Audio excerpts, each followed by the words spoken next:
Yeah. Well, one like side recommendation I have is like, don't worry about like squirreling money away for retirement in like 10 or 20 years. It won't matter. Good. You are personally. Good. Yeah. Yeah. It's always some interesting AI to see. assistance says. We're going back to the theme of this talk. How can AI and exponential tech save America and the world? But don't you think that? But I want to hit this because I was like quite pessimistic about it, and ultimately I decided to be fatalistic, and look on the bright side. I've got this image of you with always the look on the right side of life.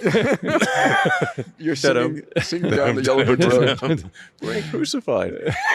What bright side? But this is not about taxation and redistribution. Yeah. No, it's. So how does it work? Reason through it with me. Listen, by the way, I'm open to ideas here. Okay. So it's not like I got this all figured out. All right. So I'm wondering if instead of universal high income, if it's universal high stuff and services. Yes. UHSS. We got to I guess. Okay, this is my guess for how things play out. And and by the way, this is going to be a bumpy ride, and it's not like I know the answers here. But I have decided to look on the bright side, and I'd like to thank you guys for being an inspiration in this regard. Thank you. Appreciate that. Happy to help. Yeah. Because I actually think it is better to be an optimist and wrong than a pessimist and right. Yes, for sure. For quality of life. Yeah. And by the way, it's also not a force of nature. It's under, to me, it's really clear that we don't have any system right now to make this go well. But AI is a critical part of making it go well. And at some point, Grok is going to be addressing this exact topic that we're talking about. Or it has to be one of the big four AI machines. I mean, it's coming. That is dealing with it. Otherwise, there's no velocity knob, right? There's no on-off switch. It is coming and accelerating. I call AI and robotics the supersonic tsunami. Yes. Which maybe is a little alarming. You think? It's good. It's good. Well, because the world needs a wake-up call. Right. Yeah. This is important for folks to grok because I don't want to leave people depressed. I want people to understand what's coming. So we're basically demonetizing everything. I mean, labor becomes the cost of capex and electricity. AI is basically intelligence available at a de minimis price. So you're able to produce almost anything. Things get down to basic costs of materials and electricity, right?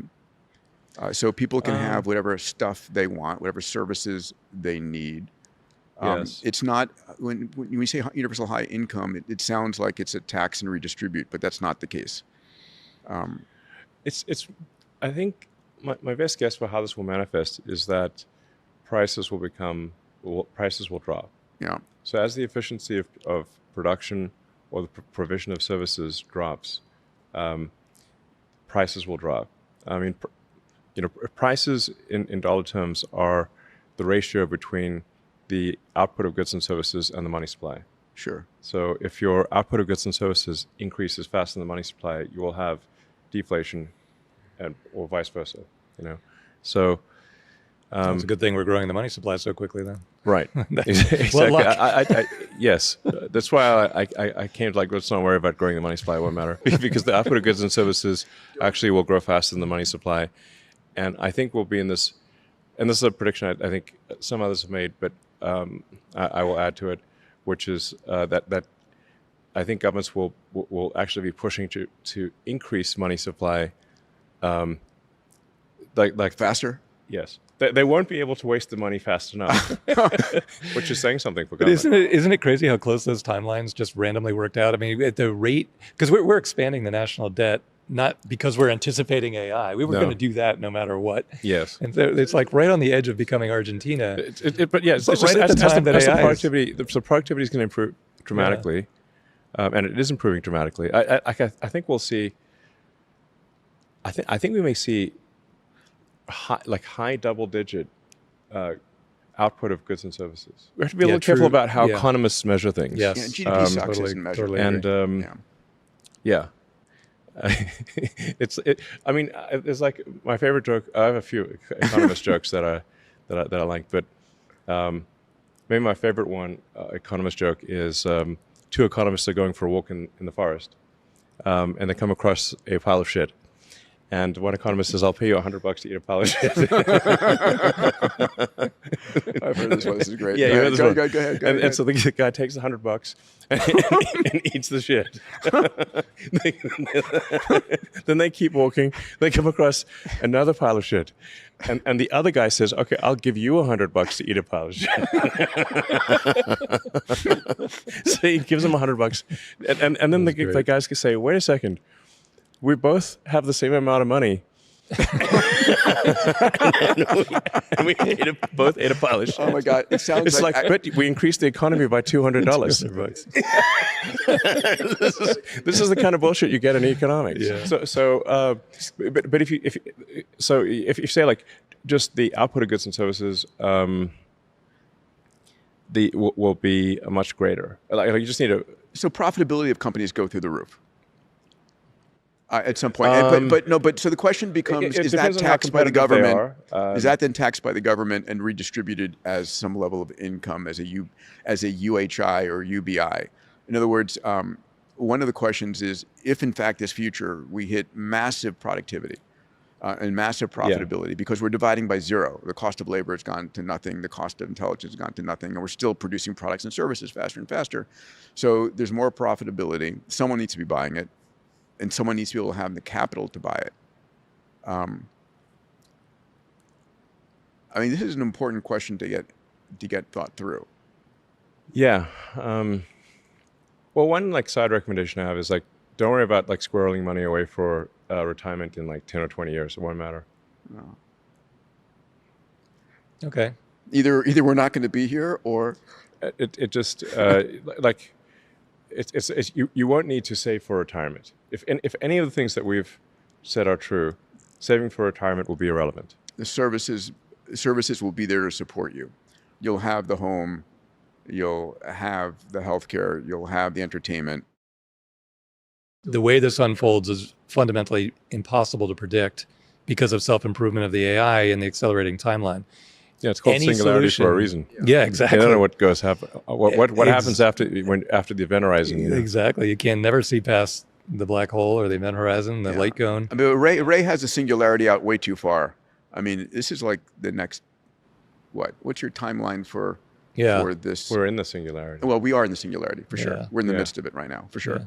And it would just Well, feels we're in flat. this beautiful sweet spot, which is, the We're the roller coasters. We're just yeah, exactly. That's a great analogy. It's like that feeling. you're at the top of the roller coaster and you're about to go. Yeah, but it's going to be a lot of G's when you Yeah, a lot of when you Gs. hit it. Yeah. It's like people like I don't have to just have courtside seats. I'm on the court. Exactly. And it still blows my mind. Sometimes multiple times a week. Yeah. So just when I think I'm like, wow, and then it's like 2 days later, more wow. Yeah. Exponential wow. Yeah, I think we'll hit AGI next year in 26. Yeah. I heard Yeah. you say that. Yeah, I've said that for a while actually. And then, and then you said by 2029, 2030, equivalent to the entire human race. 2030, we exceed. Like I'm confident by 2030, AI will exceed the intelligence of all humans combined. And that's way pessimistic. If you hit AGI next year, and that's that date is in flux, but from that date to self-improvements that are on the order of 1,000, 10,000x, just algorithmic improvements, is very short.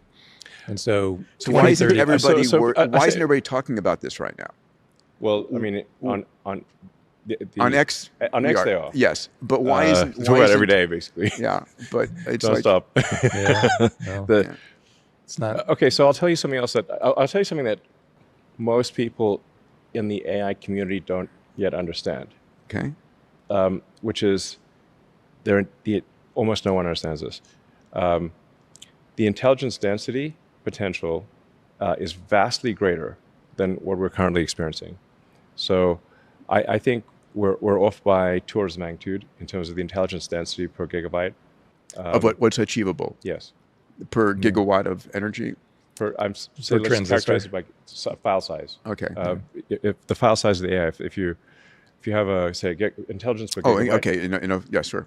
On your you could characterize on it your laptop. in power too, but it's Or parameter the same count, thing. whatever. So two orders of magnitude. Yes. Yeah. And you, like you said, you ringside, courtside seat, you would know. I'd say it's yes. Yeah. 2 orders of magnitude improvement in that's just algorithmic improvement. Same computer, and the computers are getting better. Yeah. So and bigger, see, they're getting better, and the budgets are getting bigger. So that's why I think it is on. It is like a 10x improvement per year type of thing, 1,000%. Yeah. And that's going to happen for the foreseeable future. So you see the massive underreaction, like if you walk downtown Austin, the massive. I mean, it may be under discussion in X, but it's not percolating out. It's not discussion in any realm of government. Everybody is like defending their position about where we are and jobs and this, but it's like we're heading towards the supersonic tsunami, and I mean every major CEO and economist and government leader should be like, what do we do? Because once it hits. Well, it's coming at the exact same time. There, no matter what, there's no concept of let's deliberately slow down, right? No, it's impossible. It's impossible at this stage. I mean, I previously advised that we slow it down, but that's pointless. Like you can't. I was like, I don't know. I think we might be going to it, but too fast, guys. I've said that many years, and I was like, okay. Then I finally came to the conclusion I can either be a spectator or a participant, but I can't stop it. Yeah. So at least if I'm a participant, I can try to steer it in a good direction. Like my number one belief for safety of AI is to be maximally truth-seeking. So that don't make AI believe things that are false. Like if you say to AI that axiom A and axiom B are both true, but they cannot be, but they're not. Yeah. And it has to, but it must behave that way. You will make it go insane.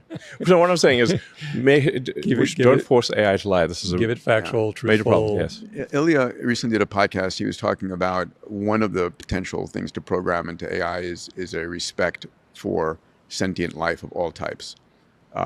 Yes. Yes. I mean. So I'd say another property. Yes. I mean, there are 3 things that I think are important. Truth, curiosity, and beauty. Mm-hmm. And if AI cares about those 3 things, it will care about us. On which part? Truth will prevent AI from going insane. Mm-hmm. Curiosity, I think, will foster any form of sentience. Meaning, like we're more interesting than a bunch of rocks. Yeah. So if it's curious, then I think it will foster humanity. And if it has a sense of beauty, it will be a great future. Mm.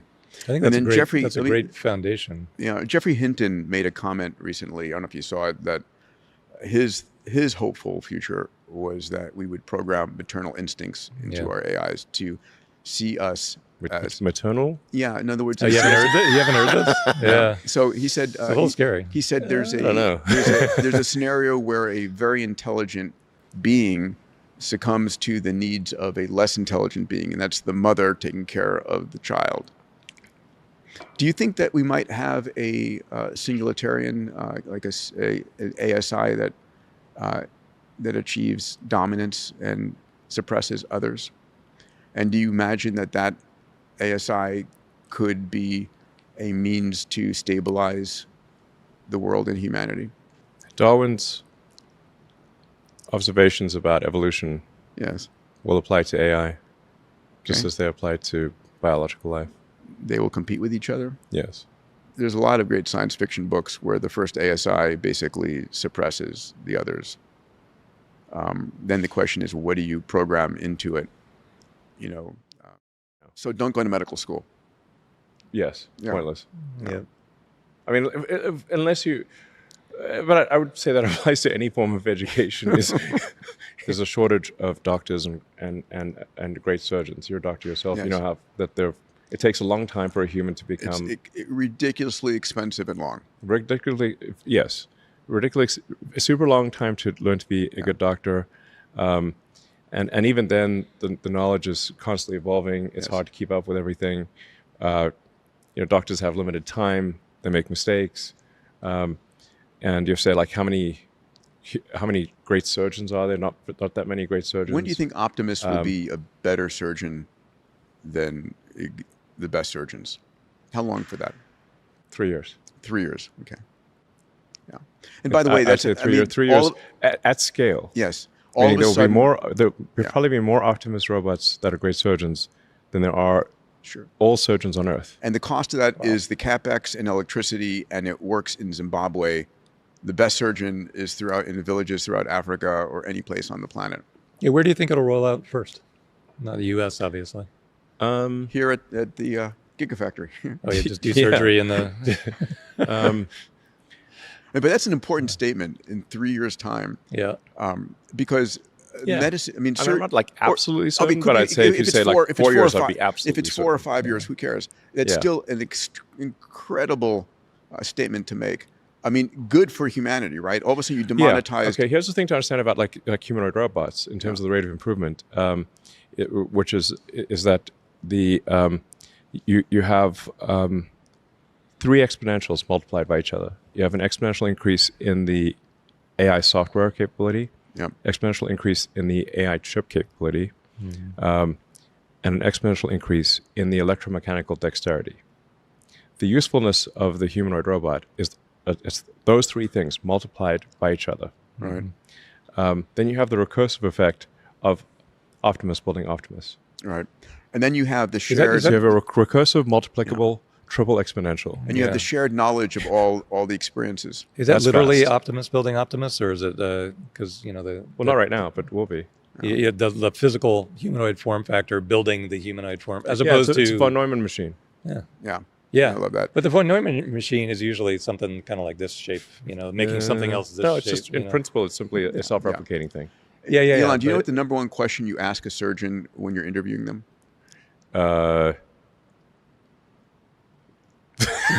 Is this a surgeon joke? No. It's how many times do you do that? There's got to be some funny surgeon jokes. I wish. No, it's serious. It's how many times did you do the surgery this morning? Sorry? How many times did you do the surgery this morning or yesterday? It's the number of experiences, right? And so with a shared memory,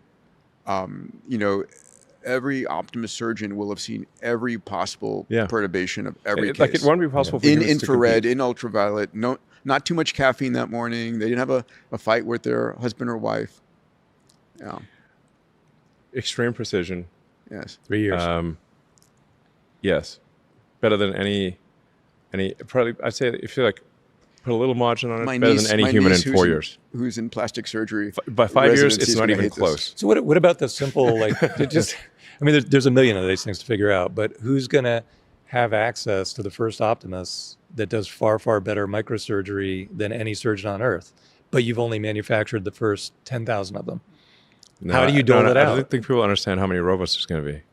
Yeah. Well, there's When got I to be a interviewed window you in of time where Saudi, there are you said 10,000. 10 billion by 2040. You still on that path? That's a low number. A low number. Wow. What's the constraint? What's the... Because if they're self-building, Metal. The constraint is metal. yeah, or lithium. Or, Yeah, you got to move the atoms. It's just all out of supply chain stuff. So, but your point... I mean, there's some rate limit. You can't just... Manufacturing is very difficult. So it's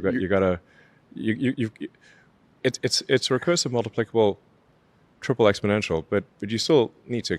You still have to climb that, Selling hope once again. I think your point was medicine is going to be effectively free. The best medicine in the world. Everyone will have effectively access to medical care that is better than what the president receives right now. So don't go to medical school. Yes, Yeah. pointless. Yeah. I mean, unless you, but I would say that applies to any form of education. No, I mean, like South Korea is like 0.7, 1/3 replacement rate. Yeah, Isn't that crazy? Yeah, crazy. so 3 generations, they're going to be 1/27th, so 3% So- of their current size. you I know- mean, North Korea won't need to invade; they can just walk across. Yeah. Yeah. This is going to be some people in, walkers or something. Adult debtors are real. It's like one of the signs that a country is not on the right path. Is when the adult diapers exceed the baby diapers. Yeah, we're there. Well, I think we're there. Yes. South Korea will be there. They already they passed that point. Are they past that They point? passed that point many years ago. Japan passed the point many years ago. Doesn't go well looking at the Japanese economy. No, I mean, like South Korea is like 0.7, 0.6. 1/3 replacement rate. Yeah, Isn't that crazy? Yeah, so 3 generations, they're going to be 1/27th, so 3% So, of their current size. I mean, North Korea won't need to invade; they can just walk across. Yeah. Yeah. This is going to be some people in, walkers or something. It's like, Yeah. But you've been very verbal about the not overpopulation but massive underpopulation. yeah, I've been saying this for ages. Yeah, longevity is going to be an important part of that solution. I also think, by the way, if you increased the productive life of most Americans by just a few years, you'd flip the entire economics here. Well, If they're willing to work. AI and robots is going to make everything Sure. free, basically. Yeah. But how long would you want to live? I want to go, other planetary systems. I want to go and Okay, that's a explore long the time. universe. Yeah. I mean, I would like to double my lifespan for sure.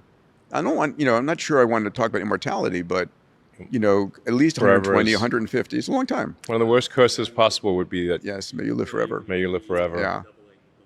That would be one of the worst Yeah. curses you could possibly give Yeah. anyone. But I think life's going to get very interesting. Yeah. Far more. We're going to speed run Star Trek, as my partner, Alex Wiesner-Gross, says. Yeah. Yeah. Yeah. Speedrunning Star Trek would be cool. Yeah. Um, Well, at a minimum, your kids will have infinite life expectancy if you're talking about escape velocity.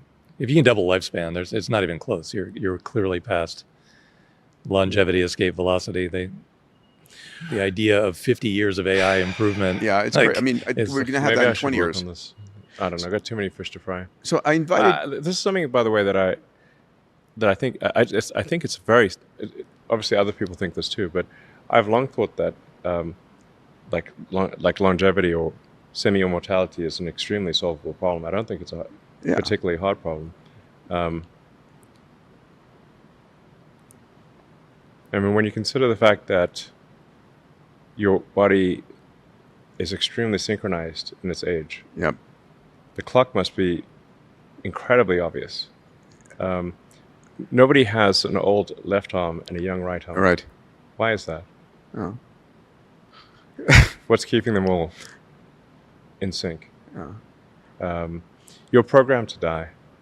Is the way you're programmed to die, and so if you change the program, Yeah. you will live longer. And we've got, species of the bowhead whale can live for 200 years. The Greenland shark can live for 500 years. And when I learned that, I said, why can they? Why can't we? And I said, it's either a hardware problem or a software problem. And we're going to have the tech to solve that. And I do believe that it's this next decade. So the important thing is not to die from something stupid before the solutions come. I invited you In to, retrospect, the solution to longevity will seem obvious, yeah. extremely obvious. I think the thing worth working on